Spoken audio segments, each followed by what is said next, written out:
High বন্ধুরা, আশা করি তোমরা ভালো আছো, আমরা ভালো আছি। আজ আমরা কি কাম করাম তোমরা দেখাই। দেখা হইতেছে আমরা এটার কাম করতেছি এই ঘরও। কালকে আমরা যেটি প্লাস্টারের কাম করছি, কামের ফিনিশিংটা কীরকম হয়েছে তোমরা কমেন্ট করো যে। আর আজ আমরা এটার প্লাস্টার কাম করাম, এটার প্লাস্টার করাম। চাংটাং বান্ধা হয়ে গেছে, মশলা বানাইতেছে, দেখো হইতেছ।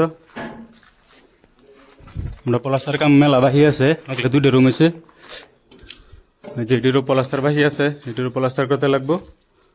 আর আমরা এই যে দেখো হইতেছে মশলা বানাইলছে, মশলা অলরেডি বানাইলে গুলা বানাইতেছে, গুলাটা বানাইলেই কাম করাম। আর আমরা এই যে মুস্কানের আশিক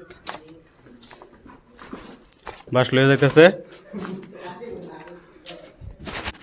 তো ভিডিওটা কীরকম হয় তোমরা কমেন্ট করেও যায়। আর আমার ভিডিওটা দেখে যদি ভালো লাগে ভিডিওটা একটু শেয়ার করে দিও যায়, চ্যানেলটা ফলো করে দিও। আশা করি আবার নতুন এক ভিডিও তোমরা লগে দেখা করো।